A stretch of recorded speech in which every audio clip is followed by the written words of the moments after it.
Contohnya pembagian tauhid menjadi fil khair la yukhalifu syai'an min dzalik fahuwa muhdatsatun ghairu malmumah. Perkara baru ada dua macam. Pertama, sesuatu yang baru yang menyalahi Al-Quran atau sunnah atau ijma', dan itu disebut bid'ah dhalalah atau bid'ah tersesat. Jadi kalau perkara baru bertentangan dengan Al-Quran, sunnah atau ijma' itu sesat. Contohnya pembagian tauhid menjadi 3 ala Wahabi. Tauhid rububiyah, tauhid uluhiyah, tauhid asma wa sifat. Itu termasuk bid'ah yang sesat. Mengapa? Bertentangan dengan ijma', bertentangan dengan Al-Quran, dengan sunnah dan ijma'. Pembagian tauhid Wahabi nggak boleh diterima itu, karena bertentangan. Istilah trilogi tauhid tidak dikenal di zaman salaf terhadap trilogi tauhid. Satu, istilah trilogi tauhid tidak dikenal di zaman salaf, tapi baru diperkenalkan Ibn Taimiyah di abad ke-8 Hijriyah. Catat baik-baik. Makanya kalau tadi saya katakan ini bid'ah, jangan disalahin dong. Zaman Nabi nggak ada, zaman salaf nggak ada. Kan katanya kalau nggak ada bid'ah semua. Nah ini super bid'ah. Baik, yang kedua, mari kita lihat. Tidak ada satupun ayat, tidak ada satupun hadis, tidak ada satupun athar dari salaf yang menyebut orang muslim sebagai bukan ahli tauhid. Nggak ada. Muslim ya muslim, kafir ya kafir. Muslim ya ahli tauhid, bukan ahli tauhid ya kafir. Selesai, simple akidah. Bagaimana tauhid yang dibagi rububiyah, uluhiyah, asma wa sifat? Ini pembagian Ibnu Taimiyah. Kata dia rububiyah, uluhiyah, asma wa sifat. Menuhankan rububiyah, Allah yang mencipta, Allah yang memberi rezeki. Uluhiyah itu Allah saja yang disembah. Asma wa sifat namanya hanya nama-nama Allah, tak boleh nama yang kita buat-buat. Ini yang membagi ini Ibnu Taimiyah. Ijtihad dia ini ditolak oleh Asy'ari. Ini konflik antara Asy'ariyah dengan Ibnu Taimiyah. Saya Asy'ariyah, saya tak membagi rububiyah, uluhiyah, asma wa sifat.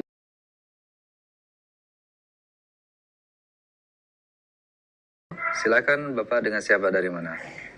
Dengan Abu Hafsah yang ada di Batam. Di Batam. Silakan Pak Abu Hafsah.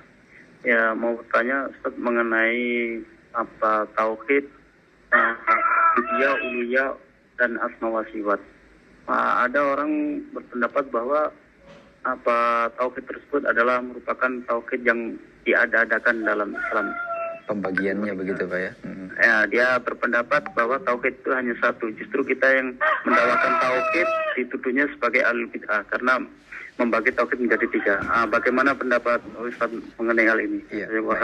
Terima kasih Pak wa iyyakum. Pak Abu Hafsah di Batam, silahkan Ustaz. Ini sudah kita bahas. Sudah kita bahas di awal pembahasan tentang tauhid, rububiyah, uluhiyah, asma wa sifat. Saya sudah jelaskan bahwa pembahasan ini dengan istiqra, para ulama itu membaca dalil-dalil, mengambil istinbat untuk memudahkan. Mereka menyebutkan bahwa alhamdulillah rabbul alamin, alhamdulillahi rabbil alamin, segala puji bagi Allah Rabb. Maka di sini ada rububiyah. Ketika membahas iyyaka na'budu wa iyyaka nasta'in, membahas tentang tauhid al-uluhiyah. Ar-Rahman Rahim tentang asma wa sifat. Itu untuk memudahkan. Jadi bukan sesuatu yang baru dalam agama. Ini maslahat, bukan dalam bentuk ibadah kita, bukan. Artinya sekedar nama aja untuk memudahkan. Sehingga orang bisa memahami apa yang dikatakan rububiyah, apa yang dikatakan uluhiyah, apa yang dikatakan asma wa sifat. Untuk memudahkan. Jadi bukan bid'ah. Dan begitulah memang ahlul bid'ah. Mereka lakukan segala macam bid'ah yang mereka lakukan. Ketika kita membahas satu yang menurut mereka tidak ada, mereka bid'ahkan. Padahal mereka udah ribuan bid'ah yang mereka lakukan. Gitu. Itulah ciri dari ahlul bid'ah. Gitu. Dianggap di mana celahnya kita salah, masuk mereka. Ini nggak ada di zaman Nabi. Padahal mereka udah lakukan ribuan bid'ah yang nggak ada di zaman Nabi SAW. Tapi ketika ada celah satu, ini bid'ah. Padahal ini cuma sekedar nama. Kita nggak beribadah dengan nama-nama itu.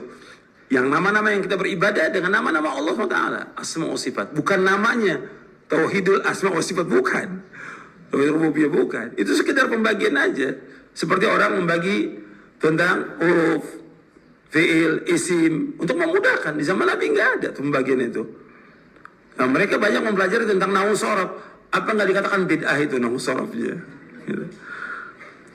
Jadi pembahasan ini yang penting bagaimana kita memahami tentang Quran wa sunnah ala fahmi salaf, itu kita dalami, kita yakini, dan kita amalkan. Itu yang paling penting. Jadi itu kita nggak usah kita udah bahas, dan kita nggak usah jawab. Kalau ada orang mengatakan gitu, nggak usah jawab, nggak ada manfaatnya juga menjawab. Capek menjawab yang seperti itu, kalau mereka itu capek. Gitu. Dan banyak hal yang kalau kita mau jawab capek karena kebodohan, kejahilan mereka. Ngadepin orang bodoh capek. Gitu.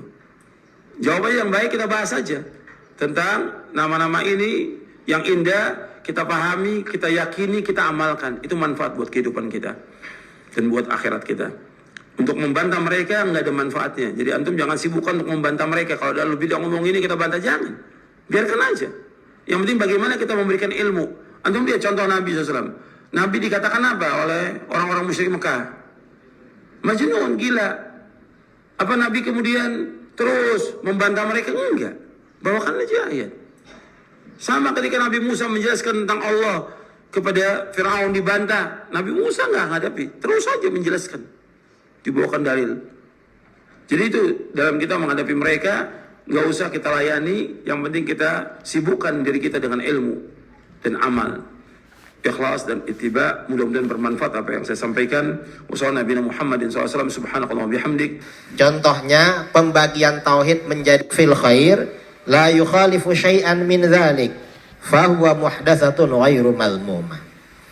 Perkara baru ada dua macam. Pertama, sesuatu yang baru yang menyalahi Al-Quran atau sunnah atau ijma', dan itu disebut bid'ah dhalalah atau bid'ah tersesat. Jadi kalau perkara baru bertentangan dengan Al-Quran, sunnah atau ijma' itu sesat. Contohnya pembagian tauhid menjadi 3 ala Wahabi. Tauhid rububiyah, tauhid uluhiyah, tauhid asma wa sifat. Itu termasuk bid'ah yang sesat. Mengapa?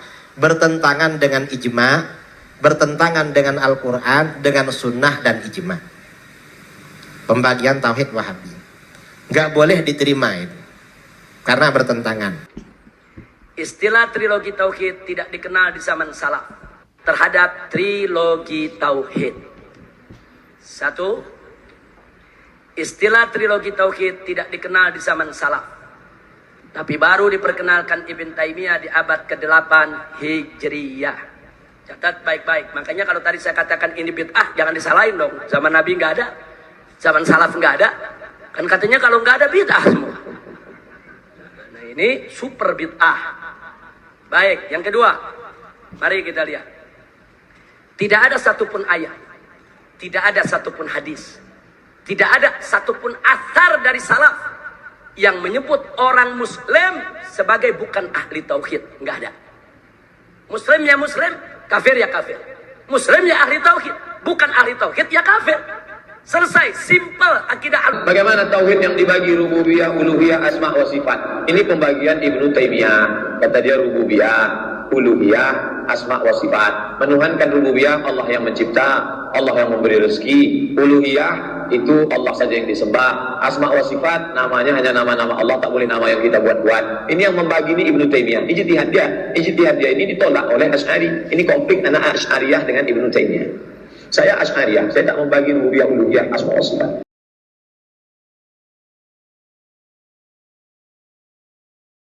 Silakan Bapak, dengan siapa dari mana? Dengan Abu Hafsah yang ada di Batam. Di Batam. Silakan Pak Abu Hafsah. Ya, mau bertanya Ustaz mengenai apa tauhid, uluhiyah dan asma wa sifat.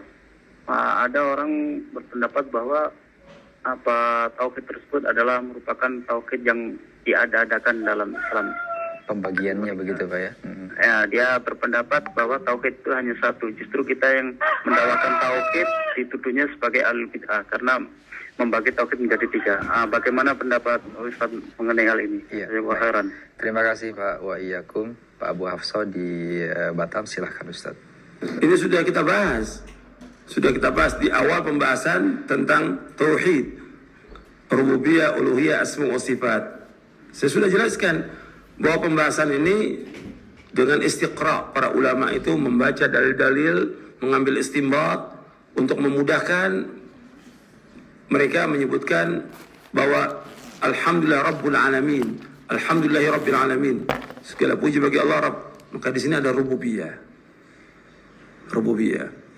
Ketika membahas iyyaka na'budu wa iyyaka nasta'in, membahas tentang tauhid al-uluhiyah. Ar-Rahman Ar-Rahim, tentang asma wa sifat. Itu untuk memudahkan. Jadi bukan sesuatu yang baru dalam agama. Ini maslahat, bukan dalam bentuk ibadah kita, bukan. Artinya sekedar nama aja untuk memudahkan. Sehingga orang bisa memahami apa yang dikatakan rububiyah, apa yang dikatakan uluhiyah, apa yang dikatakan sifat. Untuk memudahkan. Jadi bukan bid'ah. Dan begitulah memang ahlul bid'ah. Mereka lakukan segala macam bid'ah yang mereka lakukan. Ketika kita membahas satu yang menurut mereka tidak ada, mereka bid'ahkan. Padahal mereka udah ribuan bid'ah yang mereka lakukan. Gitu. Itulah ciri dari ahlul bid'ah. Gitu.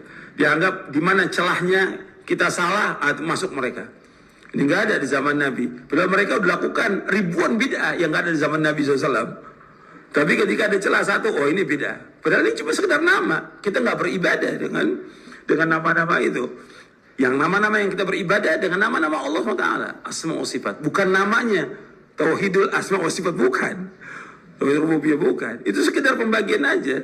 Seperti orang membagi tentang huruf, fi'il, isim. Untuk memudahkan. Di zaman Nabi nggak ada pembagian itu.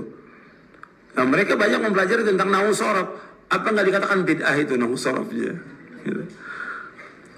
Jadi pembahasan ini yang penting bagaimana kita memahami tentang Quran wa sunnah ala fahmi salaf. Itu kita dalami, kita yakini, dan kita amalkan.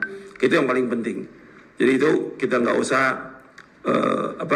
kita udah bahas dan kita nggak usah jawab. Kalau ada orang mengatakan gitu, nggak usah jawab, nggak ada manfaatnya juga menjawab. Capek menjawab yang seperti kalau mereka itu capek. Gitu. Dan banyak hal yang kalau kita mau jawab capek karena kebodohan, kejahilan mereka. Ngadepin orang bodoh capek. Gitu. Jawabannya yang baik kita bahas saja tentang nama-nama ini yang indah, kita pahami, kita yakini, kita amalkan. Itu manfaat buat kehidupan kita dan buat akhirat kita. Untuk membantah mereka nggak ada manfaatnya. Jadi antum jangan sibukkan untuk membantah mereka. Kalau ada lebih ngomong ini kita bantah, jangan. Biarkan aja. Yang penting bagaimana kita memberikan ilmu. Antum lihat contoh Nabi SAW. Nabi dikatakan apa oleh orang-orang musyrik Mekah? Majnun, gila. Apa Nabi kemudian terus membantah mereka? Enggak. Bawakan aja ayat. Sama ketika Nabi Musa menjelaskan tentang Allah kepada Fir'aun dibantah, Nabi Musa nggak hadapi, terus saja menjelaskan, dibawakan dalil.